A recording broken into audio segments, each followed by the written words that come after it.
അഴിമതിയുടെ നിഴലിൽ നിന്ന് ഗവൺമെന്റ് പുറത്തു വരണം. തുടർച്ചയായി ഉണ്ടാകുന്ന ആരോപണങ്ങൾ, ആക്ഷേപങ്ങൾ, അപ്പൊ അതിന്റെ എല്ലാം ഒരു നിഴലിലാണ് ഗവൺമെന്റ് നിൽക്കുന്നത്. സംക്ഷിപ്തമായിട്ടുള്ള പ്രവർത്തനങ്ങളെ കുറിച്ചും അഴിമതിരഹിതമായ കാര്യങ്ങളെ കുറിച്ചൊക്കെ പറയാറുണ്ടെങ്കിലും ഒരു മേഖല ഉദ്ദേശിച്ച് പറയുകയല്ല. നാട്ടുകാരുടെ അനുഭവം അഴിമതി കുറയുകയല്ല, അല്പസ്വല്പം കൂടി കൊടുത്തിരിക്കുന്നു എല്ലാ മേഖലയിലും. അതാണ് സത്യം. അഹങ്കാരികളായി, ധിക്കാരികളായി, അഴിമതികളായി, അഴിമതിയുമായി മുന്നോട്ട് പോകുന്നത് ചിലപ്പോ നിയമത്തിന്റെ പിടിയിലൊന്നും വരില്ലായിരിക്കും. പക്ഷെ അവരൊക്കെ ധരിക്കേണ്ടതൊന്ന്, നമ്മൾ ഇരിക്കുന്ന കമ്പ് മുഖ്യാണ്. ഈ തീരുമാനത്തിന് പിന്നിൽ വന്നിരിക്കുന്ന നീക്കങ്ങൾ എന്താണ് എന്ന് ബഹുമാനപ്പെട്ട റവന്യൂ വകുപ്പ് മന്ത്രി തന്നെ ജനങ്ങളോട് വ്യക്തമാക്കും എന്ന് ഞാൻ പ്രതീക്ഷിക്കുകയാണ്.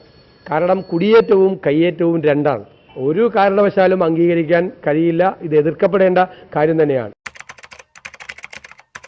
LSG ഡിപ്പാർട്ട്മെന്റ് ആയിരുന്നു കേരളത്തിൽ അഴിമതിയുടെ കാര്യത്തിൽ ഏറ്റവും പ്രധാനപ്പെട്ട വകുപ്പ്. നമ്മൾ ഈ വിജിലൻസിന്റെ റിപ്പോർട്ട് നോക്കിയാൽ അറിയാം, എല്ലാ വർഷവും ഏതാണ്ട് 1-ലോ 2-ലോ ഒക്കെ റാങ്കിങ്ങിൽ നിൽക്കുന്ന ഒന്നായിരുന്നു നേരിട്ട് ജനങ്ങളുമായി ബന്ധപ്പെട്ട ഈ LSG വകുപ്പ് എന്ന് പറയുന്നത്. ഇപ്പോൾ ഈ സാങ്കേതികവിദ്യയുടെ സഹായത്തോടെ ഇത് മോണിറ്റർ ചെയ്യുന്ന നടപടികൾ തുടങ്ങിയതോടുകൂടി ബഹുമാനപ്പെട്ട മന്ത്രിക്ക് തന്നെ അറിയാം, ഞാൻ തന്നെ എൻ്റെ ശ്രദ്ധയിൽപ്പെടുന്ന കാര്യങ്ങൾ ഓരോ സാധാരണക്കാരും നമുക്ക് അയച്ചു തരികയാണ്. അവരുടെ ഫയൽ ഇതാ ഇത്ര ദിവസമായി അതവിടെ കിടക്കുന്നു, 30 ദിവസത്തിനുള്ളിൽ ക്ലിയർ ചെയ്യണം.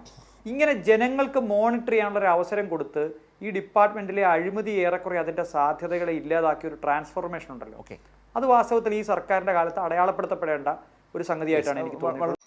ഇന്ന് കേരളം ഏറ്റവും അധികം അംഗീകരിക്കപ്പെട്ട ഒരു തലമാണ് അഴിമതി ഏറ്റവും കുറഞ്ഞ നാട് എന്നത്. നമ്മുടെ രാജ്യത്ത് അഴിമതി ഏറ്റവും കുറഞ്ഞ സംസ്ഥാനമായിട്ടാണ് കേരളത്തെ കണക്കാക്കുന്നത്.